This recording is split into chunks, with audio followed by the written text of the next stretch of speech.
ایک اور سوال پوچھا ہے کہ صدقہ فطر کی مقدار کیا ہے، کتنا دینا چاہیے اور کس حساب سے دینا چاہیے۔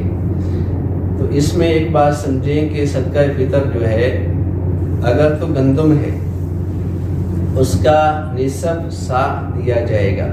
سا ہوتا ہے 4 کلو کا، 3.5 سے، تو 2 کلو گندم آپ کے اوپر صدقہ فطر واجب ہوگا اگر آپ زکوٰۃ کے نصاب کو پہنچتے ہیں۔ یہ احناف جو ہے مسلک کے مطابق مسئلہ بتایا جا رہا ہے کہ آپ لوگوں کے پاس زکوٰۃ کا نصاب موجود ہے، خواہ 1 دن موجود ہو جائے یا 2 دن یا 4 دن، تو آپ کے اوپر کیا ہو جائے گا؟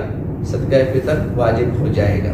یعنی جب آپ نے صدقہ فطر ادا کرنا ہے اور آپ کے پاس یہ نصاب موجود ہے تو آپ کے لیے کیا ہے؟ ضروری ہے۔ اور اس کی جو مقدار ہے وہ بتلا دی کہ کتنی ہے؟ 2 کلو۔ اور اسی طریقہ سے اگر آپ کھجور کے حساب سے دینا چاہتے ہیں یا کشمش کے حساب سے دینا چاہتے ہیں، گندم کے علاوہ کوئی بھی نوع ہے جس سے آپ صدقہ فطر دینا چاہتے ہیں، تو اس کا 1 سا دیا جائے گا۔ یعنی 4 کلو جو ہے اس کو آپ صدقہ فطر ادا کریں گے 30 روزوں کا۔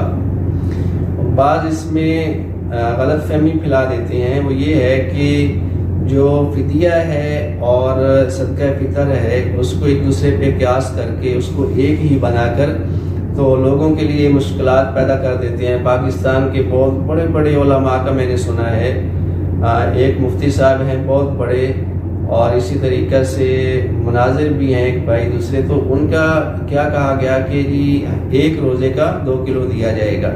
تو یہ مسلک نہیں ہے، بلکہ یہ ہے کہ 30 روزوں کا جو ہے آپ اس حساب سے ادا کریں گے، کیونکہ ہر آدمی اس کو ادا نہیں کر سکتا۔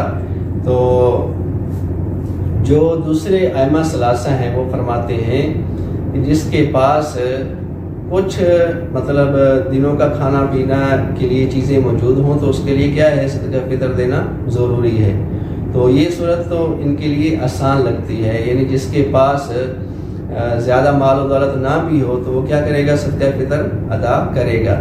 اور بہتر احوط یہی ہے کہ انسان جو ہے وہ صدقہ فطر ادا کرے، زکوٰۃ کے حساب کو یا اس کے نصاب کو نہیں دیکھنا چاہیے، بلکہ وہ دیکھیے اگر اس کے پاس جو ہے چند روز کا کھانا ہے تو وہ اس سے 2 کلو نکالے گا تو اس میں کوئی حرج نہیں ہے۔ اور جو آدمی صاحب ثروت ہے، اس کے پاس زیادہ مال و دولت ہے، اسے چاہیے کہ وہ کشمش کے حساب سے صدقہ فطر ادا کرے، اور وہ شخص جو اس سے نچلے درجے میں ہے اس کو چاہیے وہ کھجور کے حساب سے ادا کرے، اور جو اس سے بھی نچلے درجے کا ہے تو اس کے لیے کیا ہے؟ گندم ہے، اور وہ گندم کے حساب سے صدقہ فطر ادا کرے، کیونکہ صدقہ فطر جو ہے ہر عاقل بالغ مسلمان جو ہے اس کے لیے، اور پھر جو عاقل بالغ ورثاء ہیں ان کے جو بچے ہیں، اگر بچہ جو ہے وہ فجر کے وقت بھی پیدا ہو جاتا ہے تو اس کا صدقہ فطر ضروری ہو جائے گا، وہ ادا کرنا ہوگا، اس کی ذمہ ہے گھر کے وارث کے لیے۔ تو اس لحاظ سے یہ چیزیں ادا کرنی چاہیے۔ پھر ایک سوال پوچھا کہ اگر آدمی باہر کے ملک میں ہے، باہر کی کسی کنٹری میں ہے، تو وہ صدقہ فطر کس حساب سے ادا کرے گا؟ کوئی بھی آدمی سعودی عربیہ میں ہے، وہ لندن میں ہے، وہ ملیشیا میں ہے، یا کسی بھی ملک میں باہر وہ اپنے روزگار کے سلسلہ میں ہے، تو اس کو چاہیے کہ وہ صدقہ فطر وہاں کے حساب سے دے گا۔ یعنی سعودی عربیہ میں رہتا ہے، وہ 25 سے 30 ریال نکالے گا، اگر وہ پاکستان میں وہی صدقہ فطر دینا چاہتا ہے تو دے سکتا ہے، اس میں کوئی حرج نہیں ہے۔ اچھا، اگر اس کے جو گھر والے وہاں پہ رہتے ہیں ان کا بھی صدقہ فطر اس نے ادا کرنا ہے تو وہ پیسے اپنے گھر میں بھیج دے اور وہاں کے حساب سے وہ لوگ صدقہ فطر ادا کر دیں گے، تو انشاءاللہ یہ کفایت کر جائے گا۔ پھر اس میں ایک مسئلہ اور ہے کہ صدقہ فطر جو ہم نے دینا ہے تو وہ کن لوگوں کو دینا چاہیے؟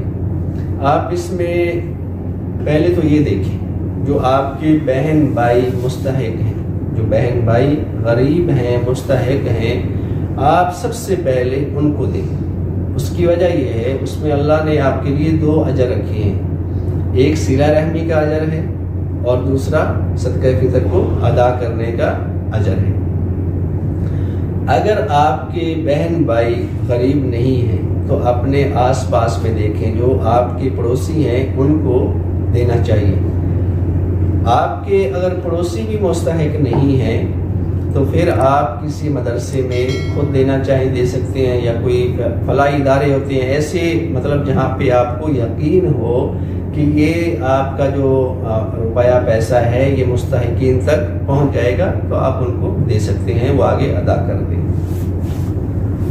اللہ رب العزت ہمیں شرعی احکام جو ہیں ان کو سمجھنے، ان پہ عمل کرنے کی توفیق عطا فرمائے۔